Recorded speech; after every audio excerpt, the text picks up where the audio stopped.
حضرات محترم، میرے اور آپ کے کریم آقا علیہ الصلوۃ والسلام ماہ رجب سے رمضان المبارک کی تمنا شروع فرماتے اور یہ دعا فرماتے: اللہم بارک لنا فی رجب و شعبان و بلغنا رمضان۔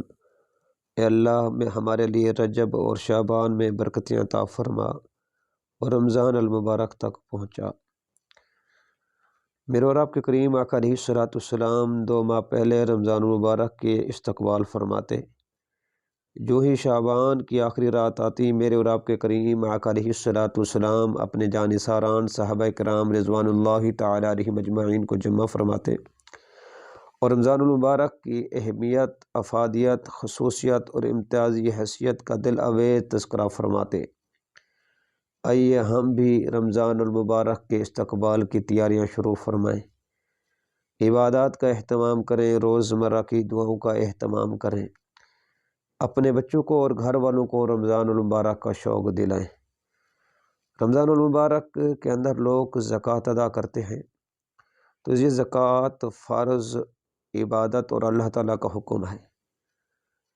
زکوٰۃ ادا کرنا اصل مقصد اللہ رب العزت کی اطاعت ہے، لیکن اللہ رب العزت کا بہت بڑا کرم ہے کہ جب کوئی بندہ زکوٰۃ ادا کرتا ہے تو اس کے زکوٰۃ ادا کرنے سے اس کے مال میں پاکیزگی، اضافے اور برکت کا سبب بنتی ہے۔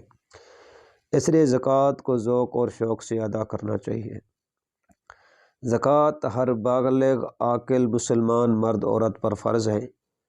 اس کا نصاب یہ ہے کہ کسی آدمی کے پاس، مرد عورت عاقل بالغ مسلمان کے پاس 52.5 تولے چاندی یا 7.5 تولے سونا ہو، یا اگر چاندی ہو کچھ سونا ہو جس کی قیمت 52.5 تولے چاندی کو پہنچ جائے، یا چاندی ہو کچھ مال تجارت ہو، سونا ہو یا کچھ مال تجارت ہو جس کی قیمت 52.5 تولے چاندی کو پہنچ جائے تو اس پر زکوٰۃ واجب ہے اور زکوٰۃ ادا کرنے رہنی چاہیے۔ حضور علیہ الصلوۃ والسلام نے فرمایا: ما خالطت الصدقہ او قال الزکوٰۃ مالا افسدتہ۔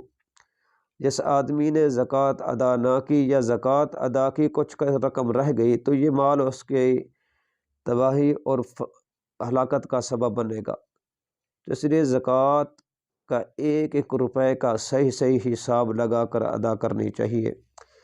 زکوٰۃ کا اگر نصاب کوئی صحیح نصاب نہیں، درمیان میں جب آپ کے پاس 52.5 تولے چاندی یا 7.5 تولہ سونا یا دونوں چیزوں میں سے تھوڑا تھوڑا آیا جس کی قیمت 52.5 تولے چاندی کو پہنچ جائے، یا کچھ مال تجارت ہو کچھ چاندی ہو جس کی قیمت 52.5 تولے چاندی کو پہنچ جائے تو اس پر زکوٰۃ ہوگی۔ پھر سال کا حساب لگانا چاہیے، درمیان میں مال آتا جاتا رہے پھر بھی کوئی فرق نہیں پڑے گا، سال کے آخر میں جتنا مال ہوگا تو اس کی زکوٰۃ ادا کرنی پڑے گی۔